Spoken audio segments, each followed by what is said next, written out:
Un joven me preguntó cómo es que ponen los ventiladores en invierno y en verano los quitan. Buena pregunta, buena pregunta. Ah, ya los están poniendo otra vez. Excelente. Bien. Hay que apagar los canales, Cristian, porfa. El de la guitarra eléctrica creo que está haciendo tierra acá. Bien, bueno, primero que nada, les deseamos como iglesia un feliz año a los que no nos hemos visto en el día 31 primero. De verdad, nuestro deseo, más allá de que este sea un año bueno, un año de bendición, que sea de verdad un año en donde nosotros como hijos de Dios podamos conocer más a Jesús. Ese es mi deseo, ese es mi corazón, que podamos conocer más a Jesús, que podamos entender que el Señor ha creado todo para su gloria. Y esto quiere decir que nosotros somos instrumentos de su gloria, que cuando nos enfocamos en nosotros mismos muchas veces nos desanimamos porque así no funciona la cosa, ¿no? O sea, no funciona la cosa en el sentido de que el Señor no ha creado todo para que tú seas feliz. Él nos da la felicidad y la vida porque Él nos ama, pero Él ha creado todo para su gloria, incluso a ti. Tu tiempo, tu agenda, tu vida, tus recursos son para su gloria. Tenemos que saber administrarlos. Eh, Hoy tenía una palabra para compartir, tengo una palabra para compartir. He sufrido con ponerle un título, eh, porque la verdad es que no sé si es que va a ser compartida en 3, 4 o 5 partes, pero voy a hablar sobre el poder de algunas cosas en la Biblia que nos ha enseñado la palabra del Señor. Ahorita todo va a tener sentido, yo sé que ahorita es un poquito suelto. Le quería poner de título los 3 poderes, pero la verdad es que después me van a dar poder ejecutivo, legislativo y todo eso no, se iban a confundir. No quería hablar 4 poderes, iba a ser como cuarto poder. Y bueno, al final vamos a hablar de uno de los poderes que la palabra nos enseña, y es el primero y el más importante quizás para poder comenzar en nuestro caminar en el Señor. Y sobre todo que estamos comenzando en este 2024, este 2024 estamos comenzando. Yo creo que este poder que vamos a ver hoy, y la siguiente semana vamos a ver otro poder, este poder que vamos a ver hoy es el poder que nos abre la página, nos abre el libro para poder entrar a un primer capítulo en nuestro caminar. Creo que esta es una de las palabras más importantes de la Biblia y que lamentablemente ha sido muy descuidada en nuestros tiempos de poder ser enseñada en los púlpitos. Así que de una vez les lanzo el título de esta primera enseñanza el día de hoy. El poder del verdadero arrepentimiento. Existe un poder en un verdadero arrepentimiento. Digo que es una palabra que no se predica mucho, lamentablemente. Debería ser mucho más predicada. Tampoco debería ser predicada todos los domingos, porque en realidad yo creo que es algo que como creyentes tenemos que entender y tiene que quedar claro en nuestros corazones en qué consiste el arrepentimiento. Pero si no entendemos el arrepentimiento, el verdadero arrepentimiento, porque si digo verdadero es porque hay falso también. Si no entendemos el verdadero arrepentimiento, ¿saben lo que quiere decir? Quiere decir que debemos cuestionar si en realidad somos hijos de Dios. Porque un hijo de Dios, lo primero que tiene que saber es que se ha arrepentido de sus pecados y que ha comenzado una vida nueva. Si eso no lo entendemos como hijos de Dios, entonces todo lo demás que podamos nosotros vivir en la iglesia, servir al Señor, aprender de la Biblia, aprender los misterios, memorizarme las parábolas, no sirve de nada. Porque el arrepentimiento es justamente aquella palabrita cuya definición nos abre el camino para poder disfrutar de esta vida como debe ser. Si no entendemos lo que es el arrepentimiento, quiere decir que todavía nos creemos justos. Si todavía nos creemos justos, quiere decir que no hemos recibido la justicia de Dios.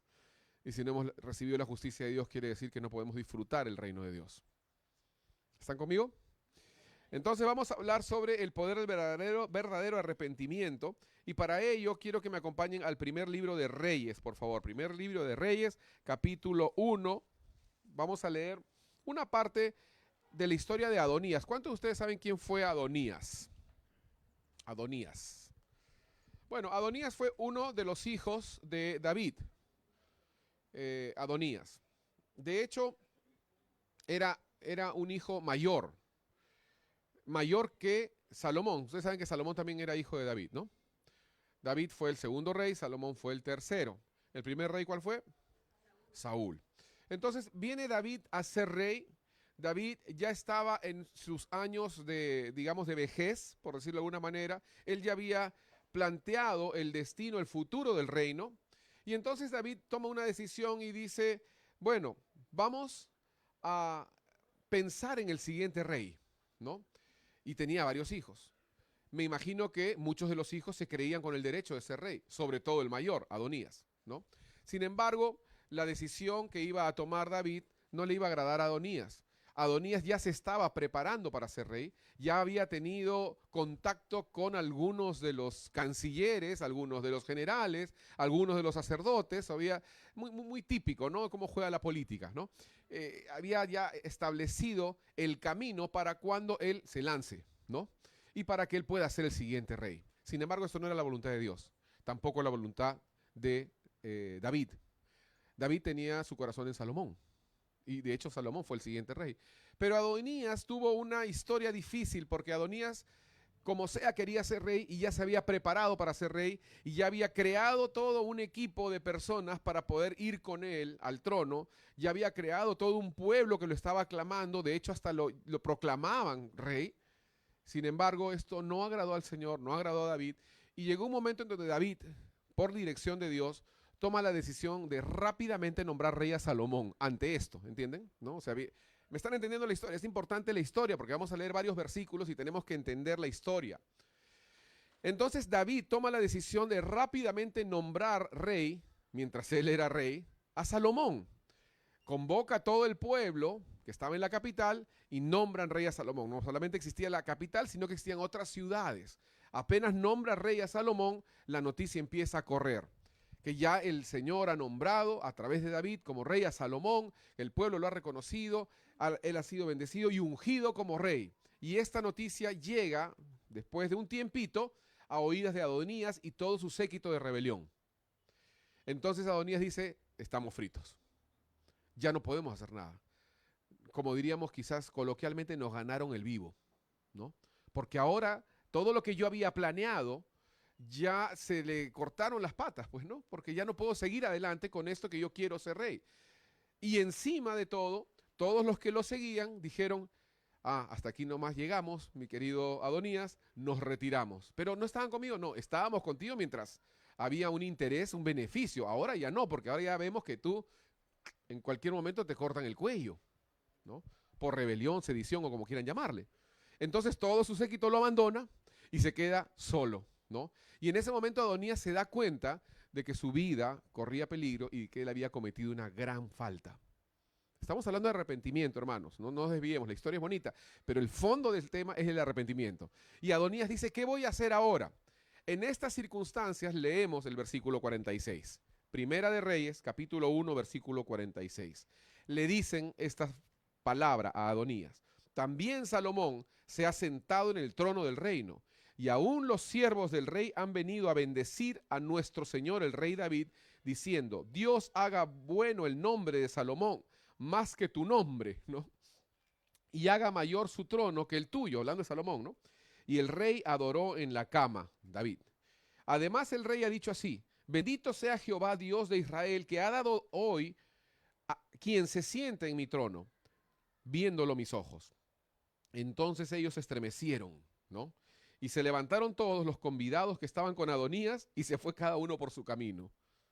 Esta es una historia bastante repetida, ¿no? Como dice el dicho más vulgar quizás, que cuando el barco se hunde las ratas huyen, ¿no? Suena feo, pero más o menos eso es lo que estaba pasando aquí, ¿no? Se asustaron y dijeron, uy, ahora prefiero que tú mueras y no yo. Cada uno se fue a su casa, dice, ¿no? Dice, cada uno, como dice el versículo 50, ¿no? Perdón, 49. Se estremecieron y se fue cada uno por su camino. Mas Adonías, temiendo de la presencia de Salomón, que ya había sido nombrado rey, dice que hizo. Se levantó y se fue. Y luego dice esta frasecita, y se asió, o sea, se agarró de los cuernos del altar.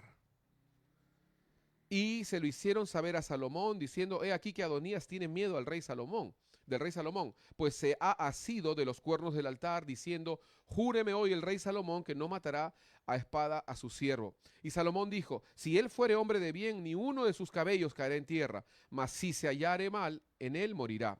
y envió el rey Salomón y lo trajeron del altar y él vino y se inclinó ante el rey Salomón y Salomón le dijo, vete a tu casa. Perdón, hubo un perdón. Hubo un arrepentimiento y hubo un perdón. Estamos hablando de que el arrepentimiento en sí es poderoso. Por lo tanto, existe un poder en el arrepentimiento. Y que si no sabemos nosotros arrepentirnos solamente al venir al Señor por primera vez, sino al entender que fallamos, que nos equivocamos, que metemos la pata, que hacemos las cosas mal, entonces nos vamos a perder de ese poder que conlleva un buen arrepentimiento. Vamos a ver más adelante cuáles son los impedimentos típicos del arrepentimiento, pero ahorita estamos viendo el poder de un arrepentimiento verdadero.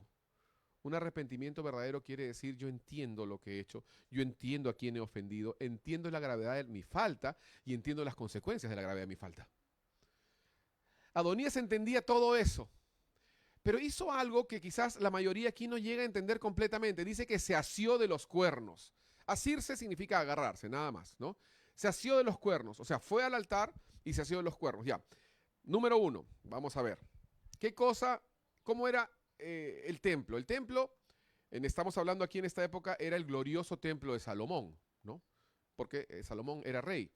Y por lo tanto, digamos que este era el templo típico, en donde apenas uno entraba, ¿cuál era el primer instrumento, el primer utensilio que uno encontraba al entrar al tabernáculo o al templo?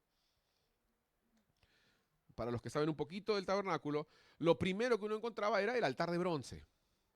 ¿Por qué? Porque en el altar de bronce era donde se sacrificaban las víctimas para las ofrendas, ¿no? Entonces uno traía el animal, porque en el Antiguo Testamento Jesús no había sido sacrificado en la cruz del Calvario, por lo tanto, cada día, cuando tú pecabas, tenías que traer un animal para que pueda hacerse la justicia de Dios a través de la muerte del animal.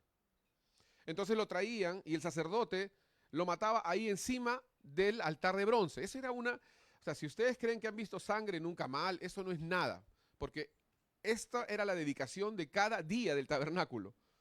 Cientos de becerros, ovejas, corderos, bueyes eran sacrificados en ese altar.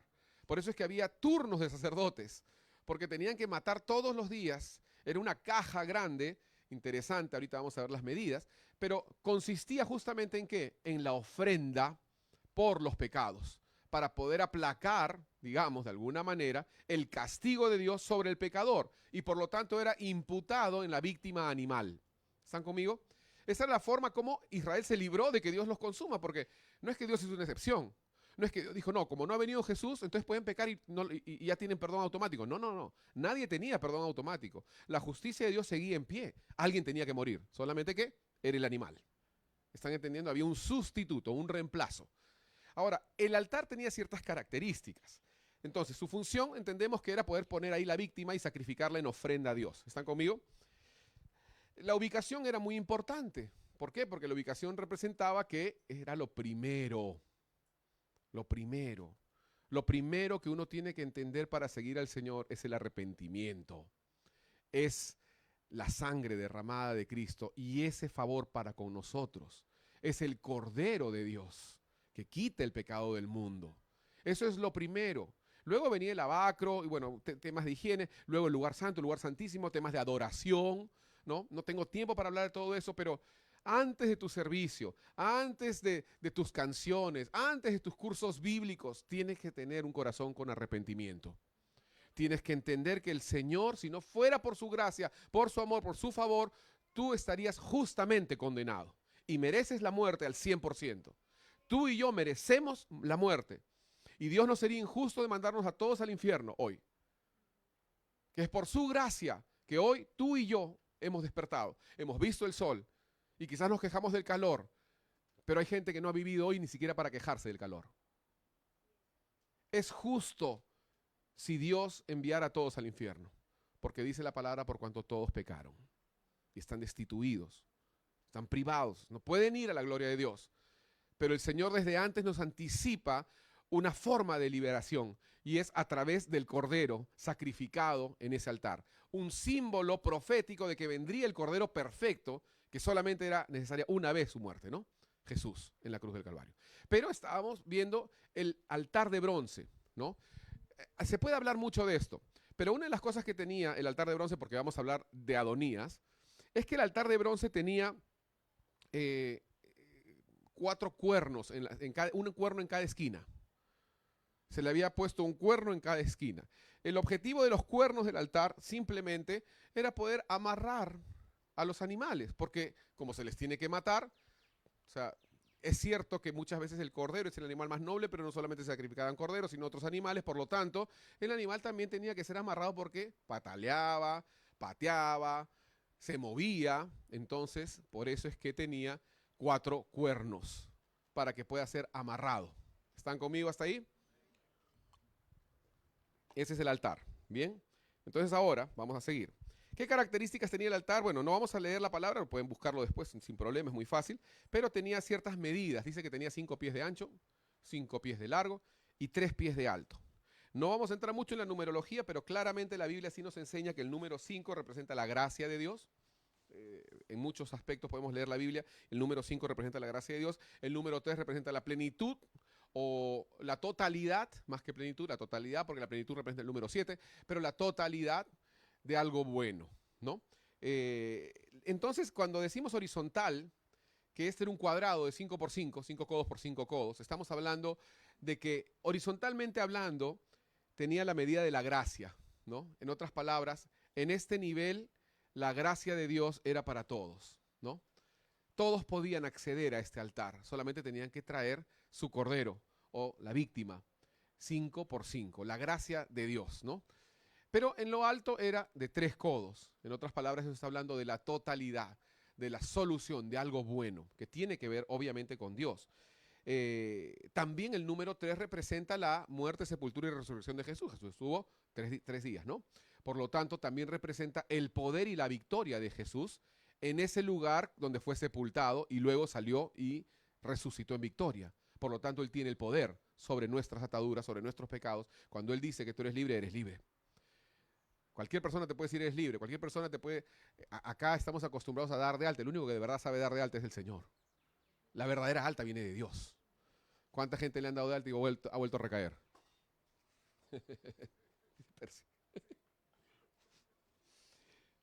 Entonces, estamos viendo la función del altar de bronce, la ubicación, ¿no? Importante esto, la ubicación. Cuando tú predicas la palabra, cuando tú le hablas a una persona que no conoce a Jesús, tienes que entender, tú y esa persona, que tú le presentas un evangelio para el cual él tiene que arrepentirse para poder recibir la vida de Dios. El arrepentimiento es lo primero. Porque si no, ¿qué es lo que somos? Somos un club que invitamos a gente a ver un espectáculo y a escuchar canciones. La iglesia no es eso. Si eso es la iglesia, entonces de verdad hay muchos mejores clubes que esto. Pero si es que es Jesús el que está entre nosotros y el perdón de pecados, el arrepentimiento es lo que nos hace hijos de Dios, entonces sí somos especiales. Porque tenemos algo que no todos tienen. Cristo sí puede dar de alta. Cristo sí puede declararte libre. Cristo sí puede darte el perdón de pecados. El verdadero arrepentimiento consiste justamente en esto. Entonces estaba el altar a la entrada, lo primero, es importante que sea lo primero, no es lo segundo, no es lo tercero, ¿no? Qué terrible debe ser para personas que han estado 10 años en una iglesia y no saben que en realidad son hijos de Dios. No están seguros, o ni siquiera lo son quizás. Es lo primero que una iglesia tiene que predicar. Es lo primero que un evangelista tiene que predicar. Entonces, cuando Adonías hizo esto, ¿qué es lo que estaba representando? Hay 2 principios que quiero mencionar claramente aquí, para que nos quede súper claro esto. El primero es que por principio no se podía cometer un homicidio dentro del templo porque el templo representaba la presencia de Dios. Por lo tanto, nadie podía matar a otra persona dentro del templo de Dios. El tabernáculo, el templo de Salomón o como quieras llamarle. ¿Por qué? Por principio no se podía cometer homicidio. No importa si es que la persona había cometido una falta, no se podía cometer un homicidio dentro de la presencia de Dios. ¿Están conmigo? Y lo segundo era esta figura que se repite en otras ocasiones en la palabra. Porque la figura, cuando una persona había hecho algo malo, había una especie de, digamos, cultura, ¿no? Que la persona corría para ser librado porque sabía que era culpable y se agarraba a los cuernos del altar. Eso quiere decir, soy la víctima, ¿no? O mejor dicho, me deben matar, merezco la muerte, ¿no? Amárrenme aquí, merezco la muerte. Pero también merezco la gracia, merezco el favor, por favor, perdónenme. Ese era el procedimiento cuando había un criminal, una persona que de verdad se había arrepentido, corría al templo y llegaba y se agarraba de los cuernos y decía, por favor, perdónenme. Por favor, quiero ser librado. Estoy en la presencia de Dios, me he arrepentido, necesito el perdón. Y se agarraba de los cuernos, representando justamente que entendía su falta, su gravedad, se declaraba culpable, merecía ser ese animal que iba a ser muerto. Y entonces ahí venía la misericordia, el perdón a esa persona. Eso fue lo que hizo Adonías, en resumen. O sea, no es que a Adonías se le ocurrió, voy a agarrarme de los cuernos porque, no sé, me gustan los cuernos. No. Él corrió porque sabía que eso representaba que él había pecado, que él había ofendido y que él merecía la muerte. Y lo que él estaba diciendo con su vida es, yo merezco que me maten, pero también me pueden perdonar. Estoy en casa de Dios, estoy en la presencia de Dios, puedo tener el favor de Dios, puedo tener la misericordia de Dios. Queridos hermanos, no hay lugar más seguro que la presencia de Dios.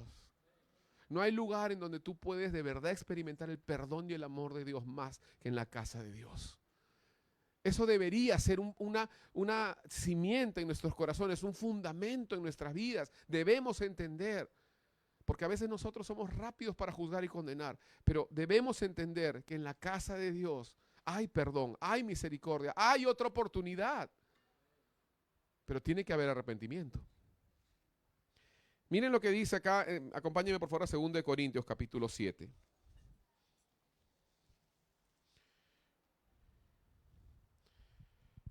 Interesante esta historia de cómo él se agarra de los cuernos.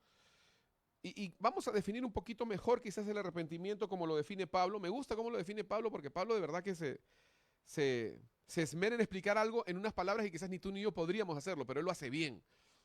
Dice 2 Corintios 7:9. Segunda epístola a los Corintios, capítulo 7, versículos 9 y 10. Ahora me gozo, no porque hayáis sido contristados, sino porque fuisteis contristados para arrepentimiento. Pues porque habéis sido contristados según Dios. Di conmigo, según Dios. Para que ninguna pérdida padecieseis por vuestra parte. ¿Qué quiere decir según Dios? Quiere decir que también uno puede ser contristado según otra cosa. Pero el arrepentimiento significa tristeza según Dios. Me siento mal, pero me siento mal por haber ofendido a Dios. Dice el versículo 10, porque la tristeza que es según Dios produce ¿qué?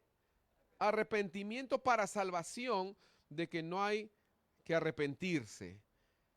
Pero la tristeza del mundo produce muerte. ¿Qué es la tristeza del mundo? No, es justamente lo contrario de la tristeza según Dios, ¿no?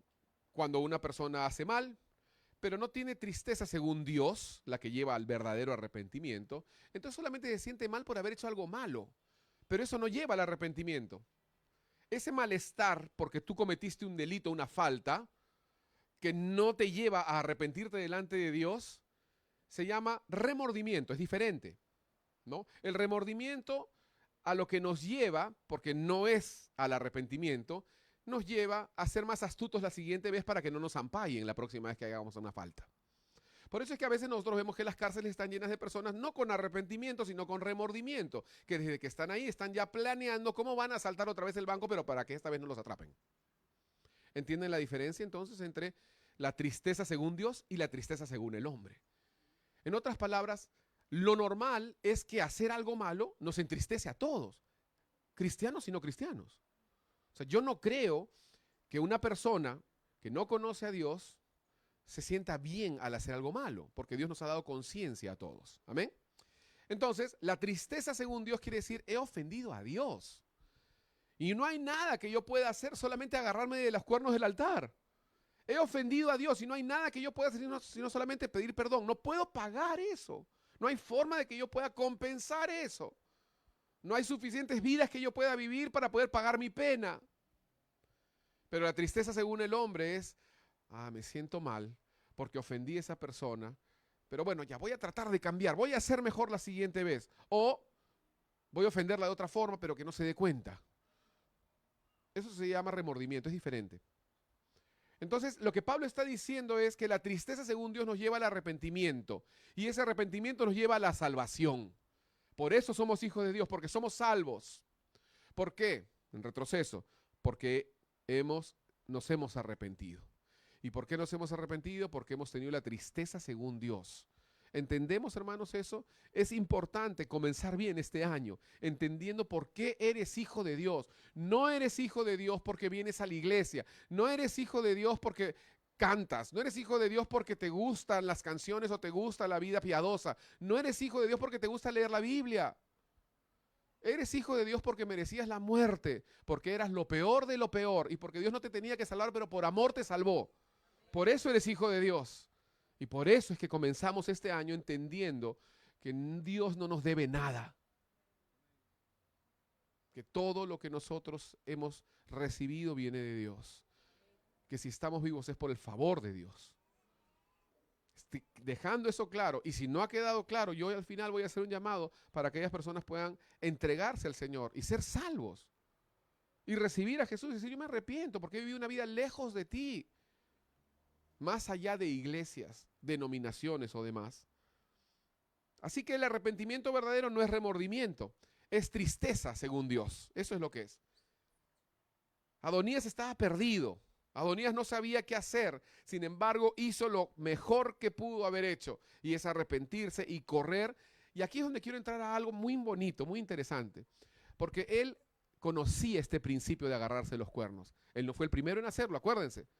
Ya habían otros que habían hecho eso. Ya se sabía por la tradición popular que esa era la forma en la que una persona podía librarse. Y él no fue tonto. Él lo primero que hizo fue eso, porque dijo, no, o muero o existe una oportunidad de ser librado. Y él corrió a esa oportunidad. Cuando tú entiendes esto, corres a los brazos de Dios, porque entiendes que hay una oportunidad. Puedes ser librado. Puedes ser salvado. Puede ser que tu pecado no te mate. Puede ser que seas perdonado. Y por lo tanto puedes correr y agarrarte de ese altar donde tantos animales han muerto para obtener el perdón. Un verdadero arrepentimiento es como apelar a algo que Dios mismo estableció. Vamos a hablar sobre algunas funciones que este mundo ha creado para poder librarnos. Y estas cosas sí son completamente naturales. Y es una lista, yo le llamaría quizás una lista, bueno, muy sencilla, muy humana, que vamos a ver un poquito más adelante, porque el hombre también ha creado sus maneras de poder librarnos de. Así que un poquito más adelante vamos a hablar de estos principios como por ejemplo el habeas corpus, ¿no? Amnistía, indulto, esas palabritas que vamos a hablar un poquito más adelante, ¿no? Pero cuando se agarraban de los cuernos era algo que ya estaba escrito, era un decreto de Dios, ¿no? Era un principio, nadie podía tocar a esa persona. Esa persona estaba agarrada de los cuernos, esa persona entendía su falta y esa persona estaba pidiendo perdón a gritos y diciendo, por favor, deme otra oportunidad, ¿no? En ese momento ya no importaba la gravedad de la falta. Miren qué lindo, ¿ah? Porque así nos salva el Señor a nosotros también. No importa ya la gravedad de la falta, ahí lo que importaba era el perdón, nada más, y el arrepentimiento, obviamente, ¿no? Dos raíces rápidamente de lo que significa arrepentimiento. En hebreo es la palabra shub, que significa simplemente cambiar de camino, ¿no? ¿Por qué cambiamos de camino? Porque el camino en que estábamos yendo nos está llevando a un lugar peligroso donde podemos perder la vida, por lo tanto giramos y cambiamos de dirección. Eso se llama arrepentimiento. Arrepentimiento no es, no me fue muy bien, me voy por otro lado. No, arrepentimiento es, ese camino me va a llevar a la muerte. Voy a dejarlo, voy a abandonarlo y me voy en la otra dirección porque ese camino me va a llevar a la vida. ¿Están conmigo? En el griego, en el Nuevo Testamento, la palabra arrepentimiento, que viene un poco más de la palabra metanoia, significa trascender, o sea, en otras palabras, metanoia, que quiere decir más allá, ¿no? Pensar más allá. Meta, que significa más allá, ¿no? Metafísica, todo lo que es meta. Y noia, que significa pensamiento, o pensar, o meditar, o razonar, ¿no? Entonces, lo que quiere decir el arrepentimiento en el Nuevo Testamento es, oye, ¿sabes qué? Voy a pensar un poquito más respecto a lo que he hecho. Voy a razonar esta vida que estoy llevando. ¿Es correcto lo que estoy haciendo? ¿Es correcto cómo trato a mi esposa? ¿Es correcto cómo trato a mis hijos? ¿Es correcto cómo estoy actuando en mi trabajo? ¿Es correcto cómo yo estoy haciendo esto? Etcétera, etcétera, etcétera. Entonces empieza el arrepentimiento, ¿no? Entonces, tanto en el griego como en el hebreo, básicamente significa ir más allá y meditar sobre nuestros actos. Pero vamos a volver otra vez a Adonías, porque Adonías se apuró. Y esto vamos a verlo un poquito luego, porque es muy interesante. Él se apuró y corrió al tío. No creo que le haya ido caminando, porque ya su sentencia de muerte estaba dada, ¿no? Él era un rebelde. Todo rebelde que quiere el trono y legítimamente merecía la muerte. Era la pena típica, no solo en Israel, en todos los reinos de aquella época e incluso hasta en el día de hoy, ¿no? Y él no era la excepción. Yo creo que él tuvo que correr al templo. Yo creo que él no hizo nada en el camino. Ya no dijo, no, voy a prepararme acá por si acaso, voy a llevar una lonchera, no voy a hacer que me dé sed. No, no, no. Él fue corriendo porque, ¿por qué? Porque su vida estaba en peligro. Si tu vida estuviera en peligro, ¿no harías las cosas de una forma diferente? Si tu vida es la que estuviera en juego, ¿no deberíamos vivir quizás un cristianismo mucho más urgente? Como estamos viviendo hoy la historia presente, en la humanidad, en los hechos que están sucediendo actualmente, ¿no deberíamos tener una mayor urgencia de que la cosa está difícil? ¿Y saben qué? La solución no va a venir por la política, por el dinero, por una inyección de dinero, economía. No va a venir por una economía globalizada. La solución está en la iglesia, se llama Jesucristo. Tú y yo tenemos la respuesta, tú y yo tenemos la solución. Pero tenemos que correr. Tenemos que entender que es urgente el asunto. Hechos capítulo 3. Este pasaje, vuelvo a decir que no tengo el tiempo para poder explicarlo, pero este es el primer discurso de Pedro, ¿ya? El discurso, perdón, no es el primero, es el segundo. Es el discurso de Pedro llamado el discurso en el pórtico de Salomón. Miles de años pasaron desde que Adonías se agarró de los cuernos. Pero en este mismo lugar, hoy, después de haber sido destruido, pero históricamente reconocido, geográficamente ubicado, estaba el pórtico de Salomón. En este mismo lugar, donde hacía unos cuantos miles de años Adonías había obtenido el perdón, se había agarrado de los cuernos, estaba parado Pedro, predicando, en el mismo lugar, miles de años después. ¿Y qué dijo Pedro? Versículo 19. Así que, arrepentíos y convertíos para que sean borrados vuestros pecados, para que vengan de la presencia del Señor tiempos de refrigerio. Queridos hermanos, un verdadero arrepentimiento cambia los tiempos malos en buenos. ¿Estás viviendo tiempos malos? Quizás tienes que retroceder un poquito y pensar si en realidad te has arrepentido. Porque un verdadero arrepentimiento, dice acá Pedro, para que vengan tiempos de refrigerio, para que vengan tiempos donde tú te deleites, en donde tú puedas reposar. No solamente un verdadero arrepentimiento cambia los tiempos malos en buenos, sino que acompáñenme a 2 de Crónicas capítulo 7. Un verdadero arrepentimiento cambia la enfermedad en salud. 2 de Crónicas 7:14, todos conocemos este versículo a uno de memoria. Si se humillare mi pueblo, sobre el cual mi nombre es invocado, y oraren y buscaren mi rostro, y se convirtieren de sus malos caminos, entonces yo oiré desde el cielo, desde los cielos, y perdonaré sus pecados y sanaré su tierra. Un verdadero arrepentimiento, no una tristeza según el hombre, no un remordimiento, no un malestar porque me ampallaron, no, no, no, una tristeza según Dios, he ofendido a Dios, merezco la muerte, pero ruego que tú me des la vida. Un verdadero arrepentimiento cambia la enfermedad en salud, porque dice, perdonaré sus pecados y sanaré su tierra. El problema es que no nos arrepentimos. ¿Y saben por qué no nos arrepentimos? Porque tenemos mucha incredulidad, en algunos casos. No creemos que Dios sea capaz de verdad de perdonarnos. No creemos que Dios sea capaz de librarnos. Muchas veces no es incredulidad. ¿Saben qué es? Descalificación. Decimos, no, yo no voy a cambiar nunca. Siempre he hecho esto y voy a volver a caer. Por lo tanto, no me arrepiento. Si esa es la razón por la cual tú no te arrepientes, entonces nunca te vas a arrepentir de verdad. ¿Sabes qué? Cuando tú te arrepientes de verdad, puede ser que vuelvas a pecar. Yo no sé si alguien te dijo que cuando tú te arrepientes nunca más vas a volver a pecar. Eso no está en la Biblia. Eso no es verdad. Porque no somos perfectos, pero somos perfectos en intención. Porque cuando tú te arrepientes, tú estás reconociendo de verdad con todo tu corazón. En ese momento tú estás siendo 100% honesto. En ese momento tú estás siendo de verdad transparente con Dios. Ese es el verdadero arrepentimiento. Cuando tú de verdad dices, yo te he ofendido. Yo he hecho las cosas mal. Soy culpable, no tengo excusa. No tengo ninguna excusa. Soy culpable. Ese es el verdadero arrepentimiento. Y ese verdadero arrepentimiento la palabra nos enseña, como decía Crónicas, trae salud, trae bendición. Tenemos que entender eso porque si no vivimos en esta posición, nos condenamos, nos descalificamos, decimos que no podemos porque sí, lo vamos a volver a hacer. Y esa es la clásica mentira del diablo. No, ¿para qué te vas a arrepentir si otra vez vas a pecar? ¿No les ha pasado eso? ¿No han oído eso acaso? Entonces, tú dirás, ¿qué hago? ¿Cuál es el plan B? Bueno, no existe justamente el plan B. Por eso es que justamente tenemos que arrepentirnos. Porque en ese momento tú estás siendo 100% honesto. Puede ser que mañana, más tarde, en una semana o 2 semanas, tú vuelvas a caer. Pero la palabra dice, si hemos pecado, tenemos abogado. Podemos volver a arrepentirnos.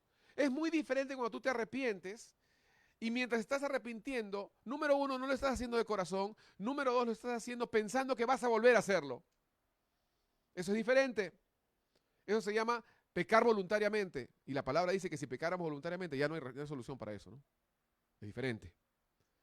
Pero si tú en el momento de arrepentirte eres 100% honesto y de verdad cuando tú le dices, Señor, no quiero volver a hacer esto porque esto es horrible, esto me desagrada, esto me afecta a mí, a mi familia, a todos. Y eres honesto con Dios. Entonces el Señor también será honesto en perdonarte. Y tendrás un perdón total. Mañana es otro día. Cada día trae su propio afán. Cada día trae su propia lucha. Escúchame, el perdón de pecados no te garantiza inmunidad a volver a pecar, pero te lava de tus pecados presentes. Te limpia, te hace libre de la carga tan dolorosa de no poder dormir. ¿Están conmigo, hermanos? Por favor, díganme que sí.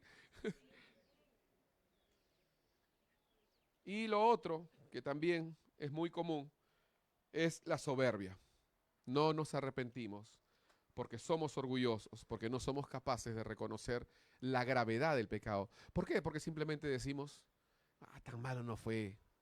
O la clásica, ¿quién no ha dicho esto? Hay otros peores. Yo no he robado un banco. Yo no he asesinado a nadie. Por lo tanto, mi pecado no es tan grave. Si nos vamos a regir por esa vara, hermanos, todos somos ángeles acá. Porque siempre va a haber alguien peor que tú. Dile al que está al costado tuyo, tú podrías ser peor que yo. Pero dile ahora, pero yo soy peor que tú, dile. Por si acaso alguien se crea, ¿no? Porque Pablo decía un ratito, ¿ustedes creen que yo soy lo máximo? No, yo soy el peor de todos, el menor de todos, el más chiquito, el que no merecía la salvación. Pero aún así, como un bebé abortado, así me recogió el Señor. Así decía Pablo. Entonces, sea orgullo, sea descalificación o simplemente sea incredulidad, tienes que rechazar todo esto. Porque no existe un plan B. Si yo tuviera un plan B, se los diría. No existe un reemplazo para el verdadero arrepentimiento. No existe otra manera de tener perdón de pecados. No existe otra manera de ser un hijo de Dios. Dios no hace excepciones. Si ni en el Antiguo Testamento permitió excepciones, porque se sacrificaban ovejas, porque aún así tenían que matar animales para que se derrame la sangre. ¿Cuánto menos hará una excepción hoy? No hay excepciones a los principios de Dios. Entonces estaba hablando de que hay algunos otros ejemplos para que podamos entender que Adonías, cuando se dio cuenta que estaba en problemas, cuando se dio cuenta que él iba a morir sí o sí, iba a ser ejecutado, él dijo, no, yo tengo que hacer esto, voy a apelar a esto, voy a apelar a agarrarme de los cuernos del altar. Y corrió y dejó todo, me imagino, yo puedo imaginarme a él, corriendo, yo no sé cuánto tiempo, porque yo no creo que el templo haya estado ahí cerquita, quizás estaba un poquito más afuera, y él corrió y se agarró del altar y dijo, no aguanta, yo acá tengo que salir vivo, y como sea voy a hacerlo. Soy culpable, pero no me pueden matar en la casa de Dios. Estoy apelando a un principio, el principio del perdón y la misericordia de Dios a través del verdadero arrepentimiento. ¿Están conmigo? ¿Ven? En el mundo tenemos principios similares. Obviamente no le llegan al talón de este principio de Dios, porque el perdón de Dios, a diferencia de lo que te puede dar este mundo, es infinitamente más grande. Pero, por ejemplo, voy a dar unos cuantos, solamente para que tengamos la idea de cómo en el mundo se respetan estos principios también. Por ejemplo, entre los piratas existe el principio del parley. ¿Han escuchado hablar de eso? El parley es una palabra que cuando un pirata ha sido condenado y va a ser ajusticiado, sea a través de botarlo al mar, o a través de cortar el cuello, o a través de atravesar una espada, él podía decir apelo a parley. Parley viene la palabra latín parle, que quiere decir hablar, que en francés es parler, en italiano es parlare, que es lo mismo de parlamentar, poder tener una conversación. Quiero por lo menos descargar, porque quizás a través de descargar mi versión me puedan perdonar. Entonces, si es que la única vez que tú has oído la palabra parley es a través de Piratas del Caribe, quiero decirte que eres un poquito ignorante, tienes que leer un poquito más. Ahí sale, ¿no? Jack Sparrow dice parley, ¿no? Pero parley viene de eso, ¿no? Entonces, a él lo estaban a punto de matar, o a un pirata están a punto de matarlo, y él utiliza esta palabra parley, y automáticamente todos sabían a qué se refería. Parley quiere decir llévenme al capitán. Tengo que dar mi descargo. Quizás con ese descargo tengo la oportunidad de vivir. Eso es parley. Adonías utilizó su parley. Me voy a agarrar de los cuernos del altar.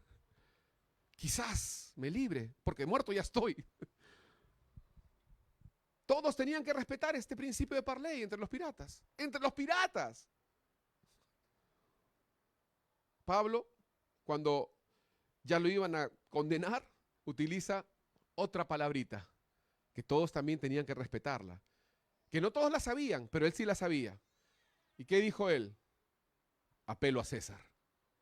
Y todo el mundo, ¿saben por qué? Porque normalmente el que apelaba a César era una persona que ya estaba muerto. Número uno, porque estaba quitándole el tiempo a César, ¿no?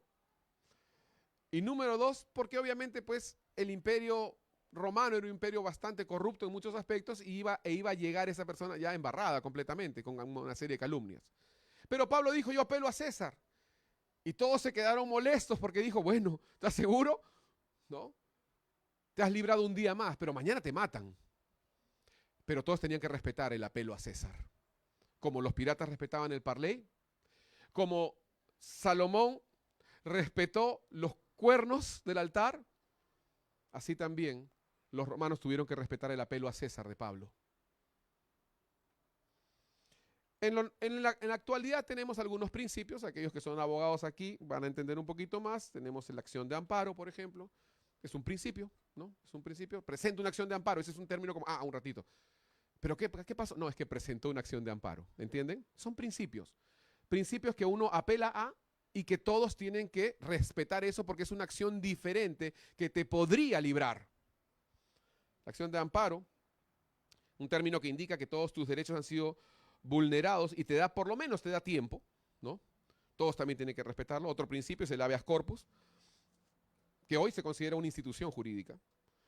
Es el derecho a la libertad individual y a la integridad física. El habeas corpus es una palabrita que quizás no entendemos, ¿no? Pero tiene que ver con el cuerpo presente, ¿no?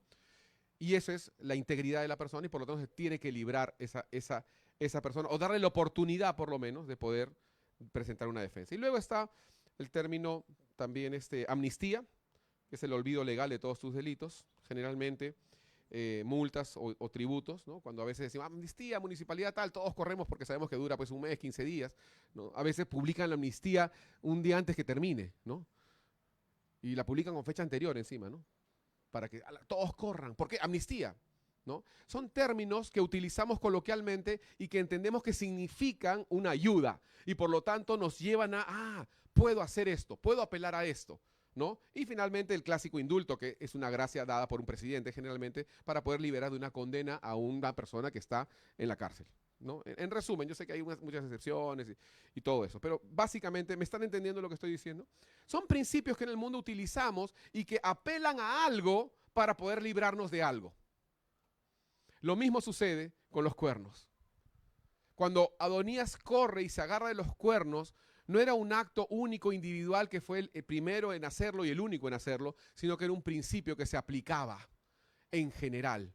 Algunos lo sabían, otros no, pero era un principio. Y por lo tanto, todas las personas que lo estaban siguiendo podían ver, los soldados lo veían, que estaba ahí en la entrada, porque el altar de bronce estaba en los atrios, en un lugar visible desde afuera, que ahí estaba agarrado de los cuernos. Tanto así que le dijeron al rey, está agarrado de los cuernos.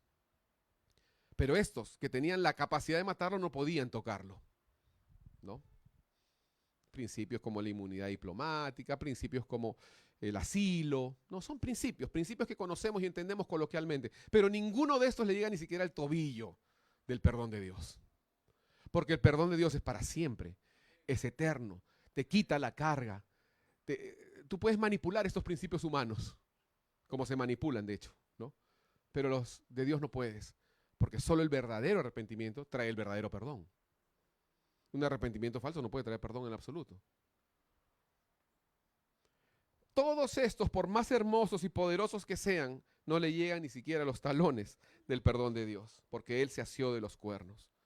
Ahora yo quiero hablar dos cosas para terminar. Número uno, la Pascua, que dice la palabra rápidamente, nomás porque la Pascua tiene que ver con redención, ¿no? La palabra nos enseña que en la Pascua el Señor les dice, tienen que comer el cordero, pero utiliza un adverbio muy interesante porque dice, tienen que comerlo rápidamente. ¿Por qué rápidamente? Porque es la redención, porque es una amnistía, porque es un indulto, porque es agarrarse de los cuernos. Corran, porque hay una oportunidad de ser libres. Por eso el Señor dice, cómanlo rápido. Aprovechen. Aprovechen que Dios está pasando. Aprovechen que el Señor está tocando su corazón. Aprovechen que están sintiendo convicción de pecado para arrepentirse. Corran y arrepiéntanse. Apúrense. No pierdan tiempo. Coman el cordero. Otro ejemplo, para que entendamos la urgencia del perdón, la urgencia del arrepentimiento, para que hoy todos comencemos este año bien arrepentidos, bien limpios, a cuentas con el Señor, borrón y cuenta nueva, un cuaderno nuevo. El mayordomo infiel.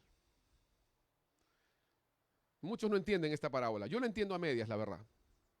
Cuando no entiendo algo, la verdad, no pretendo, no floreo, no lo entiendo todo. La verdad es así. A veces me preguntan cosas, pastor, pero cuando los dragones, esto y los jinetes del apocalipsis, no lo sé. Lo estudiaré, veré si te puedo responder algo, pero no lo sé. Y no voy a inventarte algo, si no lo sé. Pero esta parábola es muy curiosa y una de las cosas que yo estaba estudiando sobre esta parábola es que dice la Biblia de este mayordomo infiel, en resumen, que el jefe le dice, el amo le dice, ¿sabes qué? Te vas a ir. Y él, para ganar gracia con los deudores al cual el amo había prestado dinero, porque el amo era un acreedor que tenía una posición económica y por lo tanto había prestado y hecho negocios con las personas y gente le debía mucho dinero, el mayordomo, que representaba como que el tesorero, el administrador, llama a estos antes de irse, un día antes, durante el día, porque en la tarde se va, y les dice, mira, escribe que debes menos para hallar favor con ellos, para que luego ellos lo contraten o lo que sea, ¿no? Pero nunca en mi vida me había imaginado que este mayordomo podía representar a Jesús. Que cuando viene a la tierra, Él dice, pon menos tu deuda, porque yo voy a pagar esa deuda. Escribe menos, escribe menos. Yo voy a completar. Y si quieres escribe cero, no importa, porque yo voy a pagar esa deuda. Sí, Él vino a este mundo para pagar nuestras deudas. Pero nuestro acto de arrepentimiento es representado por ese escribir. Escribe menos. Porque de esa manera nosotros estamos diciendo, sí, Señor, yo soy culpable. Qué lindo que este mayordomo cuando hizo eso, yo no creo que todos hayan venido. Yo creo que solamente vinieron aquellas personas que reconocían su deuda. Otros se siguieron haciendo los locos y no recibieron el perdón. Pero vinieron las personas que reconocían su deuda, que estaban interesados en arreglar cuentas. Yo me pregunto, querido hermano, amigo, hoy, ¿tú de verdad estás interesado en arreglar cuentas con Dios? Porque la única forma de arreglar cuentas con Dios es a través del arrepentimiento. No hay otra forma. Me encantaría inventar una nueva forma para llevarnos mejor. Y que tú después digas, oye, en esa iglesia hay una nueva forma de arreglar cuentas con Dios. No alcanzaría ni siquiera el distrito para albergar gente que va a venir. Pero no existe otra forma. No tengo otra manera de decirte. La única manera de arreglar cuentas con Dios es a través del arrepentimiento. Tú pecaste, todos pecamos. Y estamos destituidos y necesitamos el perdón de Dios. Corre, anota en tu libro que debes menos, porque yo voy a pagar la diferencia. Corre, anota que no debes nada, porque yo voy a pagarlo todo, te dice Jesús. Pero corre, como en la Pascua, cómanlo rápido, porque esta es una oportunidad. Por eso es que salen los carteles en la calle Amnistía. Hoy, exonerados los tributos, exoneradas las multas. Y tú corres. A veces yo pienso en que la iglesia tiene que entender un poco más el poder que existe en un verdadero arrepentimiento.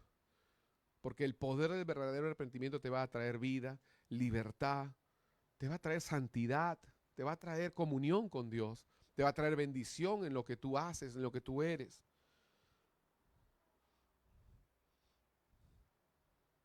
Agárrate de los cuernos, apela utilizando esa modalidad, por decirlo de una manera, de poder agarrarte de los cuernos. Decir, Señor, sí, soy culpable. Soy culpable. Y Jesús te va a decir, ¿sabes qué? La clásica frase que le dijo a muchos, el que a mí viene, yo no le echo fuera. Pero tienes que venir a Él. Tienes que agarrarte de los cuernos. Y la única manera en la que te puedes agarrar de los cuernos es cuando reconoces que mereces la muerte y que no tienes otra salida.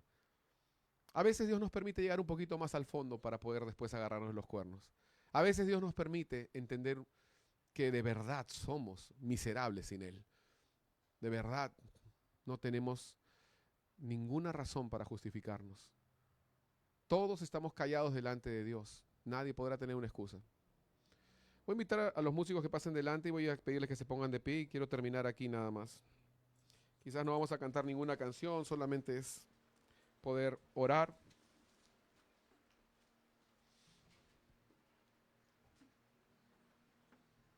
Tiene que haber voluntad de parte nuestra. Yo no sé si la hay en tu vida, pero tiene que haber voluntad en tu corazón de querer arreglar las cuentas con Dios. ¿Cuántos,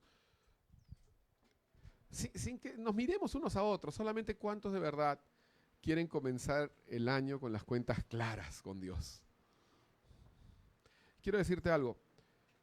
A mí me enseñaron esto y yo creo que es una gran verdad.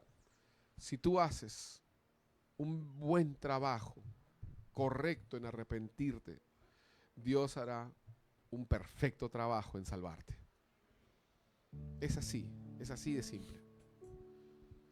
Y yo no sé si tú ya eres cristiano y estás viviendo atado, tienes hábitos que están controlando tu vida quizás, que están esclavizándote, tienes secretos guardados, no interesa.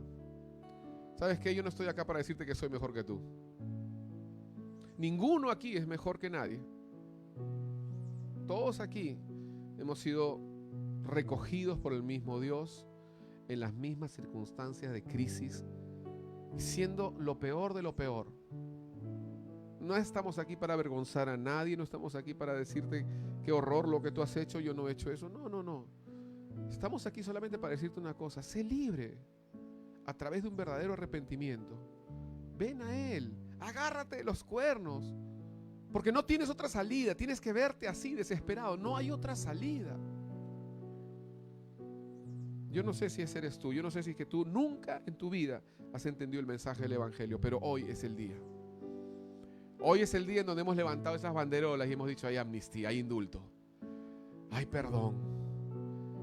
Está el altar, están los cuernos. Puedes agarrarte de ellos y puedes decir: yo necesito el perdón. Yo me arrepiento de todos mis pecados. Si ese eres tú, yo te pido que levantes tu mano ahí donde estás y puedas decirle: Señor, yo hoy quiero entregarme a ti, quiero arrepentirme de verdad. Padre, yo oro por estas personas que hoy están aquí, que quieren decirte: Señor, yo me arrepiento sinceramente. Yo no te he conocido, quizás tendría muchas excusas que decir, pero no tengo nada que decir. Me quedo callado delante de ti en asombro a tu amor, a tu poder, y no teniendo otra cosa más que hacer con mi pecado, con mi vida, con mis costumbres. corro al templo, me agarro de los cuernos del altar y te digo, Señor, yo tenía que ser ese cordero, yo tenía que ser ese animal que moría desangrado, porque yo merezco el castigo. Pero también, Señor, tú has ofrecido el perdón. Y si tú has ofrecido el perdón, yo sería un necio en no aceptar ese perdón.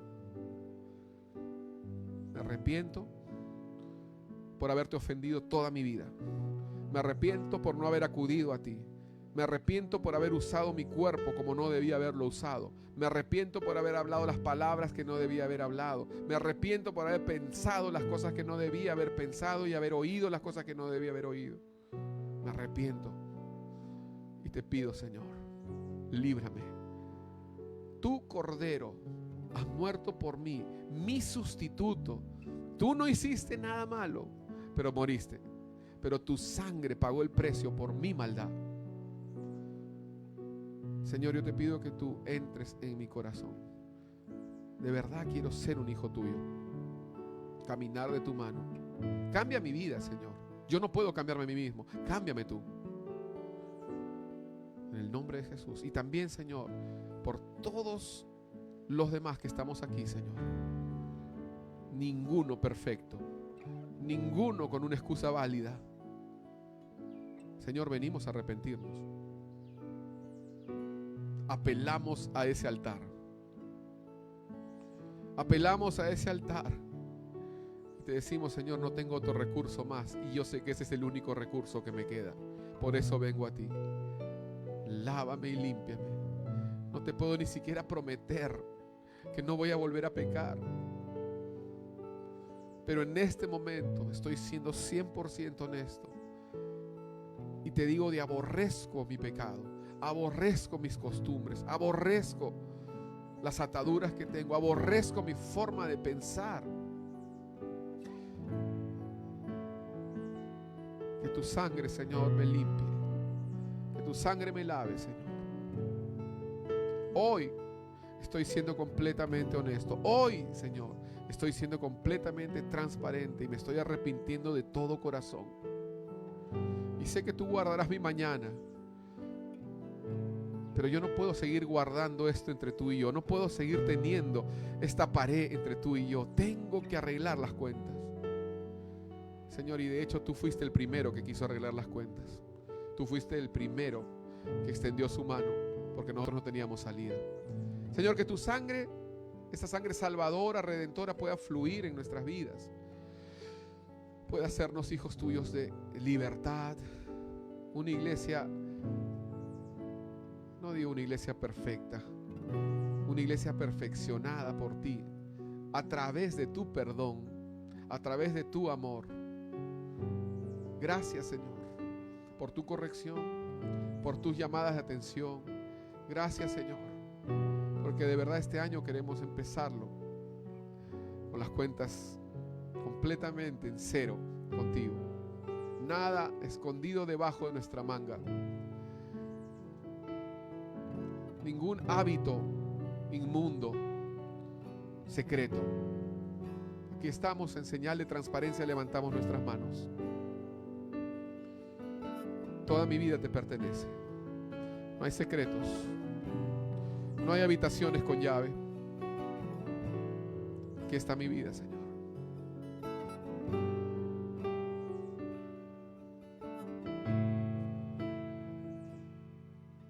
Gracias, Señor Jesús. Gracias te damos, Señor. Así es. Gracias, Señor. Gracias, Señor. Te bendecimos en esta tarde. Gracias, Señor, porque tú traes tu palabra a tiempo.